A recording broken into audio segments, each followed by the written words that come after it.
Sudah kelihatan ya?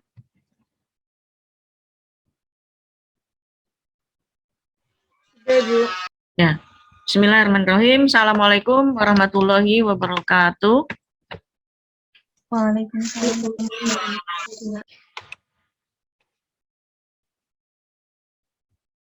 Ya, saya mulai. Jadi kita jumpa lagi ya, tapi di mata kuliah yang berbeda, mata kuliah CT scan.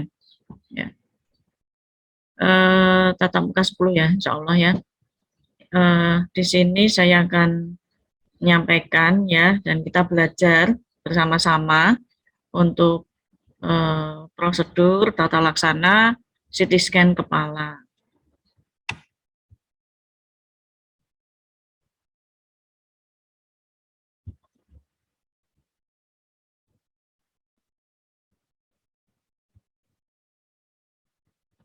Ya, CT scan kepala ya, di sini basic ya, saya kasih kata basic ya, sesuai dengan mata kuliahnya, basic CT scan dasar ya. Jadi merupakan pemeriksaan kepala dengan modalitas imaging CT scan tanpa menggunakan media kontras ya.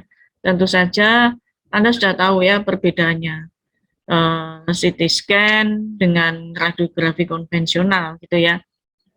Sampai di pokok bahasan tatap muka yang ke-10 ini saya rasa Anda sudah dapat dasar-dasarnya ya tentang CT scan. Saya nggak akan mengulang lagi. Bagaimana akuisisi datanya, kemudian apa parameter-parameternya, kemudian tata laksana gitu ya. Saya rasa Anda sudah dapatkan itu di tatap muka sebelum-sebelumnya. Di sini kompetensi dasarnya bahwa mahasiswa dapat melakukan scanning dasar CT scan kepala tanpa menggunakan media kontras ya. Di semester 4 ini ya, semester 4 ini untuk diploma 3 itu bisa melakukan tahapan scanning ya sampai filming gitu ya, dari awal sampai terakhir. Scanning, kemudian sampai dengan scanning, processing, filming ya, 3 hal itu Anda bisa lakukan. Ya, ini yang tahapan basic yaitu tanpa penggunaan media kontras. Nanti untuk pemeriksaan dengan media kontras itu nanti masuknya ke advance ya. Kalau nanti Anda melanjutkan ke jenjang diploma 4 atau sarjana terapan gitu ya. Nah, jadi untuk CT scan kepala itu merupakan pemeriksaan yang paling dominan ya, yang dominan lah ya di setiap rumah sakit ya. Nanti kalau Anda berarti PKL 1, 2, 3 ya, PKL 3. PKL 3 nanti Anda akan praktek untuk melakukan scanning ya dengan CT scan. Ya, saya lanjutkan. Jadi tadi ya, CT scan kepala itu dianalogikan seperti pemeriksaan foto toraks untuk rutinitas ya. Analogi di sini maksudnya adalah rutinitasnya. Ya, kalau di radiografi konvensional itu kan yang paling sering itu foto torak ya, di antara foto-foto yang lain. Nah, yang di CT scan itu yang paling sering itu adalah CT scan kepala. Ya, karena seringkali terjadi kecelakaan, trauma kepala, CKR, CKB gitu ya, itu kalau dengan pemeriksaan radiografi konvensional biasa, foto kranium biasa itu kan kadang kurang itu ya, kurang dapat menegakkan diagnosis dengan baik ya, meskipun bisa tetapi kurang detail gitu ya, kurang detail. Jadi seringkali kalau ada kelainan-kelainan di daerah kepala dari IGD gitu langsung minta untuk pemeriksaan CT scan. Indikasinya apa untuk CT scan kepala? Ini bisa tumor, bisa kelainan-kelainan pada vaskular atau pembuluh darah ya. Tumor itu pokoknya yang ada akhiran omanya itu tumor ya. Kemudian infeksi itu kalau ada aliran itis ya, itu biasanya itu adalah peradangan atau infeksi. Nah, citra CT scan-nya seperti ini ya. Jadi gambaran CT scan-nya pada area setinggi gasal ganglia. Kemudian untuk persiapan pasien CT scan kepala. Tidak ada persiapan khusus ya bagi penderita atau pasien. Kemudian instruksi yang menyangkut posisi penderita dan prosedur pemeriksaan harus diberitahukan dengan jelas. Nah, seperti ini ya. Jadi pasiennya diselimutin kemudian dikasih strap. Strap ini alat pengikat ya, pengikat alat fiksasi atau pengikat tubuh pasien. Nah, ini program examination yang pertama adalah registrasi ya, registrasi pasien seperti biasanya kalau Anda mau CR gitu ya, Anda harus masukkan nama pasien, ID pasien, tanggal lahir, kemudian male atau female ya, umur gitu ya, kemudian physician-nya, dokter pengirimnya siapa ya, Anda harus masukkan ya yang umum ya, registrasi. Kemudian prosedur, Anda pilih ya, pilih yang pemeriksaan yang apa ya, di sini muncul dan muncul semua, kita tinggal klik gitu ya. Scout, skenogram, topogram itu sama ya. Ini sebutannya dari pesawat GE gitu. GE sering menyebutnya Scout gitu ya. Skenogram secara umum ya, topogram itu kadang Simon kadang nyebut topogram ya. Tapi ini sama. Jadi pada dasarnya untuk scanning kepala itu terdiri dari 2 range pengaturannya ya. Pengaturan range yang pertama ini pada area base ya, base ya. Kemudian range yang kedua ini pada area brain. Nah, ini seperti ini. Nah, pengaturan range-nya seperti ini ya. Ini area scanning-nya ya.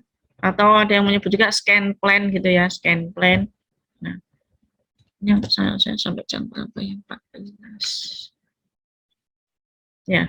Jadi seperti ini. Kemiringan ini, skenogramnya ini diatur ini sejajar dengan apa? OML ya, orbitomeatalan, atau dengan ini sejajar dengan petrosum ini. Ya, untuk pengaturan apa? Kemiringan ini kan ada kemiringan ya. Biasanya kan kalau CT scan yang jadul, yang belum helical itu kita harus menyudutkan gantry ya, atau gantry tilt. Nah, tapi sekarang sudah ditinggalkan dengan kemajuan teknologi helical. Jadi tanpa kita menyudutkan itu nanti bisa di rekonstruksi. Ya, ini pengaturan slice thickness-nya. Ini kalau yang satu range ya, satu range dibuat sama semua sampai ke vertex. Dari basis sampai vertex sama semua. Nah, aplikasi CT scan kepala untuk stroke hemorragik atau stroke dengan pendarahan, ya itu sangat jelas sekali. Ya, ini yang normalnya seperti ini, kemudian ini gambaran CT scan yang terdapat pendarahan, terlihat warna densitas yang lebih tinggi atau di sini putih ya. Apa namanya, area perdarahannya itu dia terlihat putih ya, atau bright ya, bright white area. Ini menunjukkan adanya intracerebral hemorrhagic.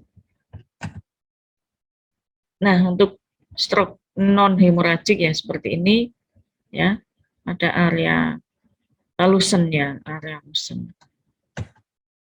Nah, kemudian ini ada nilai CTN atau apa? City number ya, N-nya itu number. Satuannya adalah HU atau Hounsfield unit. Nah, ini menunjukkan densitas ya, densitas printing pada kasus trauma city brain harus di-print dengan 2 window ya, minimal dengan 2 window, itu window bone dan blood window. Bone window untuk memperlihatkan tulang ya, fraktur gitu ya, apalagi pasien-pasien trauma gitu ya, wajib diperlihatkan dengan bone window. Kemudian blood window untuk memperlihatkan adanya pendarahan. Aduh, ini nggak jelas ya. Ya. Oke. Kemudian ini ada 3 kotak ya, 3 kotak yang aktif di sini. Ini untuk pembuatan rekonstruksi irisan ya. Kita mau melakukan rekonstruksi dari irisan aksial, kita bisa membuat irisan koronal maupun sagital gitu ya. Kalau kita mau buat sagital, kita bisa dari koronal gitu ya. Nah, ini seperti ini. Nah, ini ada pendarahan di sini. Pendarahan ini kita bisa lakukan pengukuran volumenya. Nih, volume pendarahannya. Ya. Di sini hasilnya nih yang sebelah kanan ini ya. Berapa volume pendarahannya ini ada di sini. Nah, ini adalah filming ya, filming. Radiografer harus bisa melakukan filming yang wajib dimasukkan. Yang pertama skenogram tentu saja harus dimasukkan. Kemudian area-area yang mewakili anatomi dan patologis, gitu ya. Jadi dari area basis sampai ke vertex itu semuanya ada. Area basal ganglia juga harus ada. Ya, selesai. Do you have any question? Silahkan. Kalau ada yang mau bertanya, masih ada waktu ya 5 menit ya, silahkan.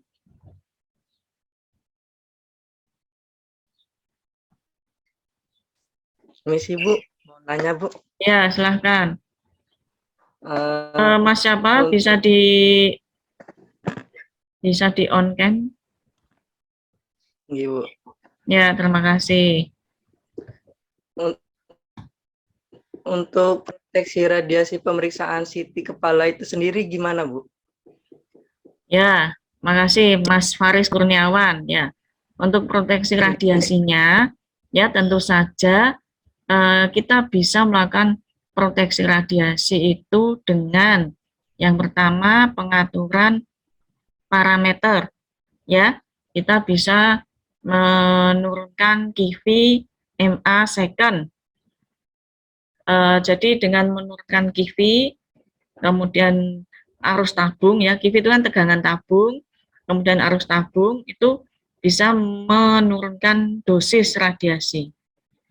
Kemudian kalau khawatir gambarnya tidak bagus, kita bisa juga mengatur scan time ya. Scan time itu waktu ya, waktu.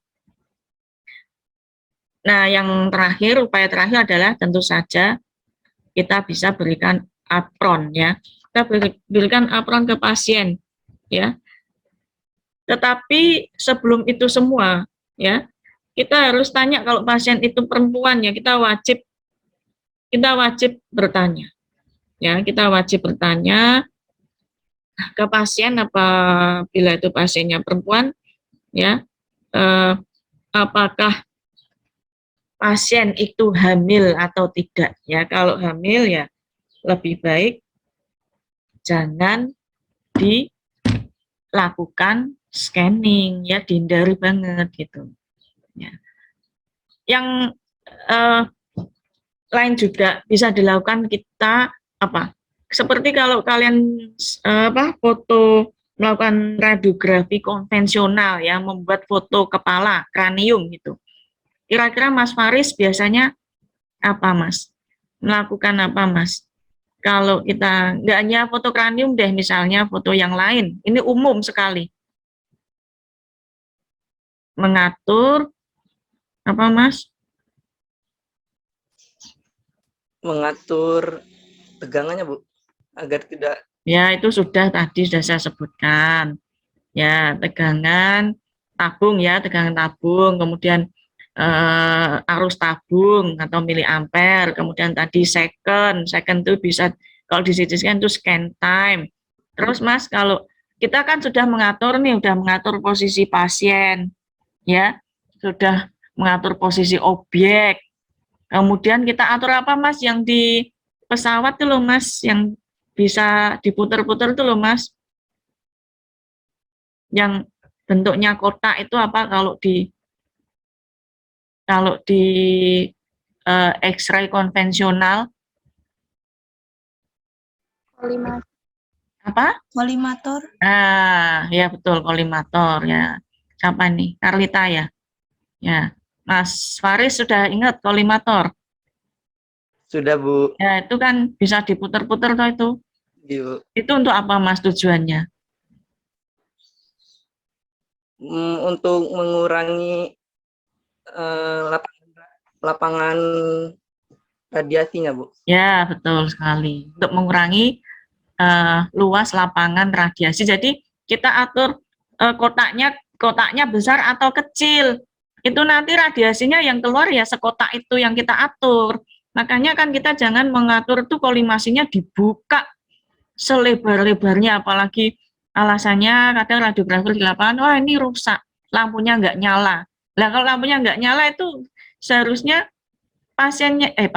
pesawatnya itu nggak layak untuk beroperasi. Ya, pesawatnya itu harus diperbaiki dulu. Jadi lampu kolimator itu penting. Akhirnya kan radiografer kadang di lapangan suka gitu ya, yang punya kebiasaan buruk, membuka lebar luas kolimasi, takut kalau kepotong. Nah, itu kan itu enggak benar. Jadi kalau di CT scan itu ada seperti itu, Mas. Di CT scan itu berarti apa? Kita harus mengatur apa? Namanya ketika skenogram tadi loh, Mas. Nah, itu scan area namanya. Ya, itu scan area. Scan areanya besar atau kecil. Tadi loh yang ini saya sebenarnya ini masih tak buka ya. Nah, ini scan area. Scan area. Nah tadi scan area. Nah, ini loh, Mas. Ini kan bisa kita adjust ini ya. Kita bisa sesuaikan. Ini scan areanya kita mau tarik ke bawah atau ke atas pol itu bisa. Ya. Ya, ini radiografer harus memiliki sensitivitas di sini ya. Radiografer jangan kalau kita scanningnya hanya di area brain ya kita enggak perlu misalnya narik scan areanya yang bawah ini sampai ke mandibula misalnya. Ya, nanti jadi bisa kena radiasi area tiroidnya bisa kena gitu ya. Nah, itu. Ini kita bisa mengatur dari sini, scan area, gitu ya. Baik, sudah cukup jelas, Mas Maris? Ibu, makasih Bu. Ya, terima kasih. Yang lainnya silahkan. Diingat ya, ini yang ditanyakan teman-temanmu, siapa tahu nanti keluar ujian ya. Saya udah kasih bocoran. Izin bertanya, Ibu. Baik, ya silahkan. Ini Mbak siapa nih? Alia, Ibu. Ya, mana Mbak?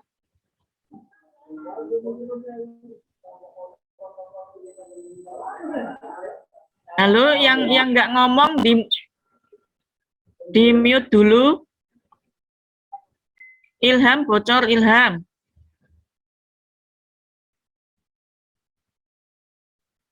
Surya bocor, Naomi nggak bocor.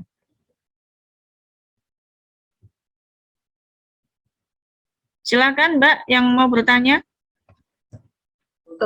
Tadi kan Ibu sudah menjelaskan dari tekniknya itu ada rank 1 sama rank 2 Ibu. Iya. Izin bertanya, saya dari rank 1 dan rank 2 tersebut, apakah ada perbedaan dari tekniknya sendiri atau mungkin hanya perbedaannya itu di areanya saja Ibu? Dan semisalnya kalau kita melakukan pemeriksaan pada CT scan itu boleh menggunakan kedua teknik tersebut atau hanya salah satu teknik tersebut Ibu? Udah?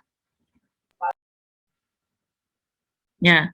Nah, baik, terima kasih Mbak Alia. Ya, pertanyaannya sangat bagus ya. Ini ya, pertanyaan Mbak Alia itu tadi ya tentang dua range, satu range dan dua range. Nah, ini ya, lihat ini di screen ya. Ini yang range 1 ini yang putih nih. Range 2 ini yang ungu. Nah, tadi pertanyaannya bedanya apa? Nah, yang pertama adalah area scanningnya yang berbeda. Ya, area scanningnya, anatominya, kalau yang range 1 ini area scanning pada basis kranii. Ya, pada basis kranii di sini membutuhkan detail yang tinggi, sehingga pengaturan slash thickness-nya lebih tipis. Nah, kemudian yang range 2 ini pada area brain. Area brain ini karena kondisi brain itu adalah soft tissue dan cenderung homogen, sehingga slash thickness yang dibutuhkan tidak terlalu tipis. Kalau terlalu tipis nanti malah noise-nya besar sekali. Ya, sehingga untuk pengaturan slash thickness pada range 2 ini lebih tebal dari range yang pertama. Itu. Nah, kemudian tadi apalagi ya tanyanya ya? Untuk pemeriksaan di CT scan sendiri nanti boleh menggunakan kedua range tersebut atau hanya salah satu Ibu? Ya. Jadi untuk aplikasinya di lapangan tentu saja boleh. Kita boleh menggunakan kedua teknik tersebut. Ya, ini memang wajib kok Mbak, wajib dilakukan ini. Range 1 dan range 2 ini semuanya harus dilakukan scanning. Ya, cuman sekarang itu kadang-kadang radiografer itu ya mungkin secara umum bukan hanya radiografer saja, mungkin kita juga semuanya kan pengennya praktis. Kita nggak usah ngatur-ngatur satu range, dua range gitu, langsung aja diatur satu range. Dari basis kranii ditarik sampai ke vertex, dijadiin satu yang sama gitu. Itu kadang suka seperti itu. Ya itu ya bisa saja dilakukan, tapi ya tadi mungkin nanti hasilnya bisa menjadi kurang maksimal. Karena kan ini jelas dua area yang berbeda.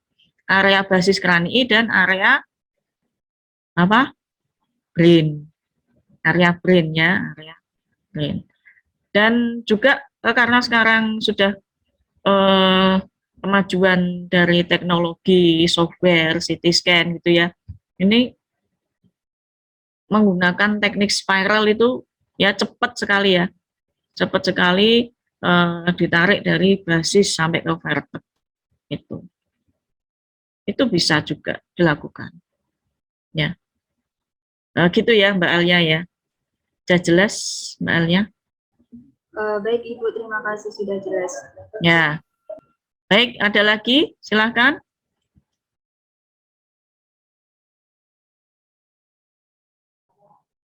Ibu izin bertanya, Ya. Bu. 5 menit lagi ya. Gimana? Silakan Mbak.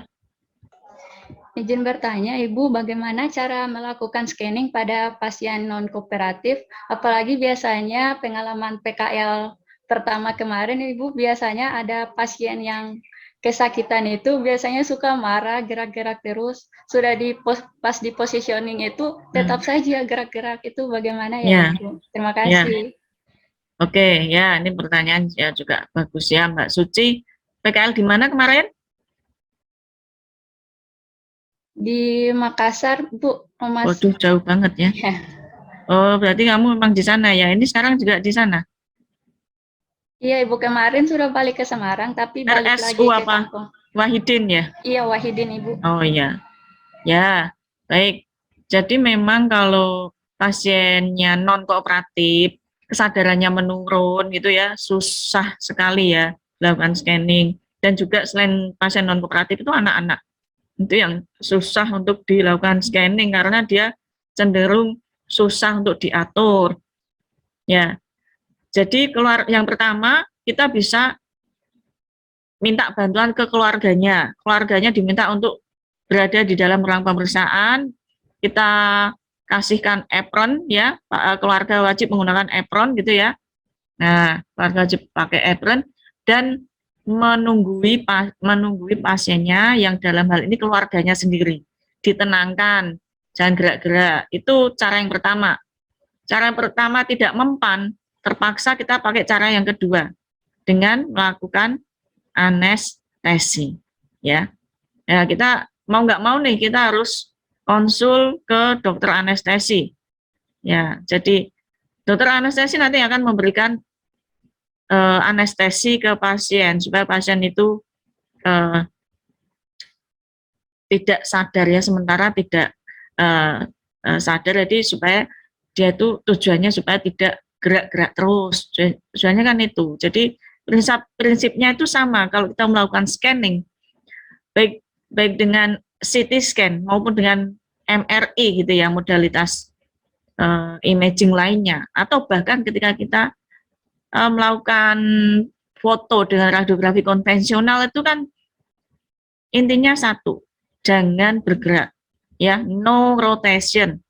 Sama kalau kalian foto selfie kan juga jangan bergerak toh.